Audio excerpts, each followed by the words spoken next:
This is Captain Brian Herb, United States Air Force.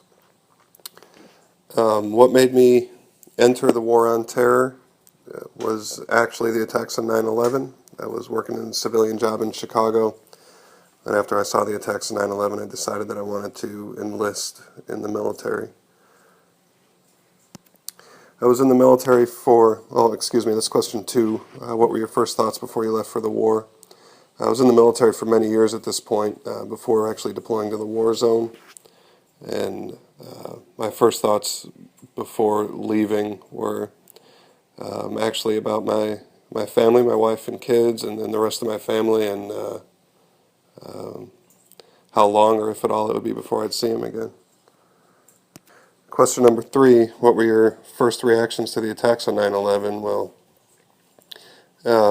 anger, frustration, and just a feeling that I needed to get up and do something about it. And just like I answered in question number one, decided to enlist in the military. Question number four, did I experience anything in the war that may be different from the perspective of civilians that have never been to war? Actually quite a bit, just about everything, from the way you sleep, shower, and eat, to performing your daily duties in a war zone is different than it would be back home. But I guess the biggest thing that a civilian might be able to understand is that war is actually 99.9% boredom, sprinkled with just a couple of moments of fear, terror, excitement. There's a whole lot of sitting around and not doing much in between moments when battles might actually be occurring. So I think civilians tend to think of being in a war zone like it is in the movies, and if there's anything to say about movies on wars, it's that in the movies they just highlight all of the action scenes, but in reality a 2-hour war movie would actually be stretched over years if you added in all the times that you were sitting around doing nothing. Question number five, what were my peers in the same war thinking when they first started? I'd have to say that the majority of them felt pretty similar to the way I did, because like I said in question four, there was a lot of time to sit around and talk about that. And question number six, did those peers say why they entered the war?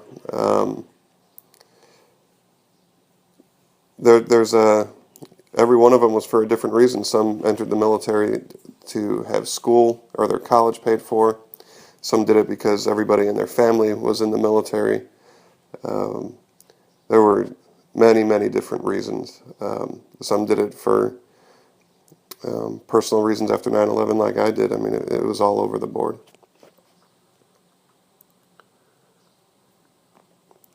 Why do I think the war on terror started? I think the war on terror was initiated like World War II was initiated for the United States with the bombing of Pearl Harbor. I think it was the attacks on 9/11 that started it for us.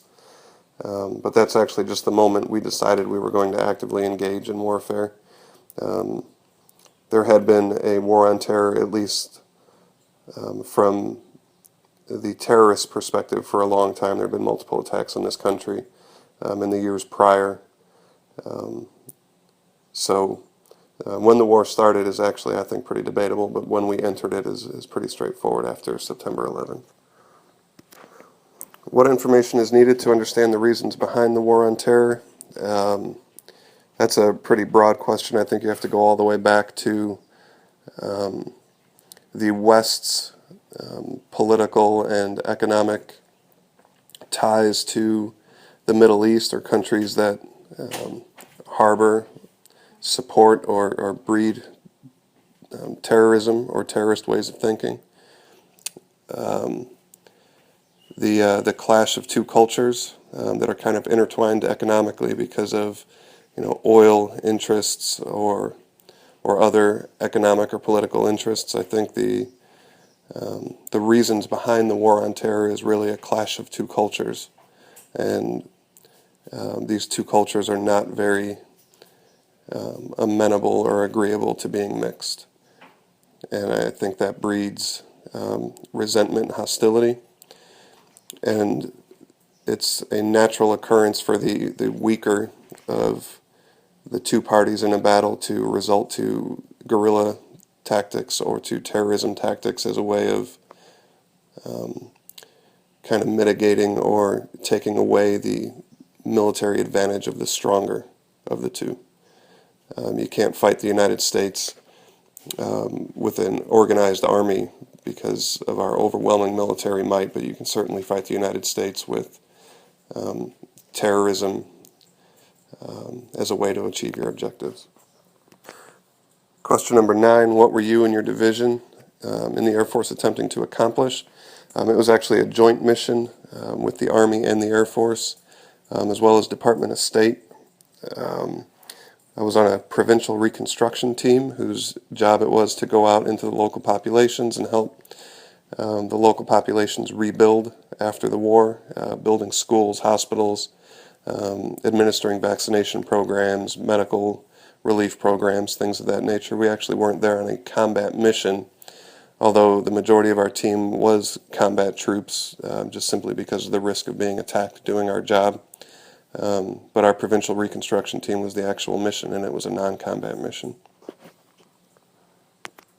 Question number 10, do I think it's accurate to call the war with Iraq and Afghanistan a war on terror, and why or why not? I don't think it's a very easy question to answer. The war with Afghanistan, I think, was a little bit more straightforward. They were housing, the Taliban was housing bin Laden and a large portion of the Al-Qaeda network, and they refused to give him up. So we had to go in and basically de-seat the Taliban from power in Afghanistan in an attempt to wash out Al-Qaeda and bin Laden. It was also a benefit, I think, in my opinion, to de-seat the Taliban because of their radical views toward the West and the likelihood or the possibility that in the future they would be a part of an organized effort to commit terrorist acts against the West in the future if they hadn't already. As far as Iraq goes, I think there was a long history of hostilities between the two countries, or more in particular the United States and the regime of Saddam Hussein. But there was a large contingent of radicalized people with radicalized viewpoints toward the West in that country. And it actually became a focal point for terrorists and fighters with that viewpoint. It became a focal point for the war. Incidentally, there were fighters from Syria and a lot of other Middle Eastern countries that came to Iraq as seeing it as the battlefield against the West. So it is, the war in Afghanistan, I think, is very easy to call a war on terror. The war in Iraq, I think, is easy to call it that if you understand that Iraq was more of a setting and a battlefield in the global war on terror rather than calling the war with Iraq the war on terror, if that makes any sense. Question 11, is it right to settle foreign relationships with a war? An old war, or a quote on a war theorist named von Clausewitz a long time ago said that war is a continuation of politics by other means. The objective of war, in modern military theory at least as I was taught, is the objective of a war is to persuade your enemy or to persuade from some other foreign power to submit to your demands, whatever they may be. The objective isn't to decimate a population. The objective isn't to destroy another country.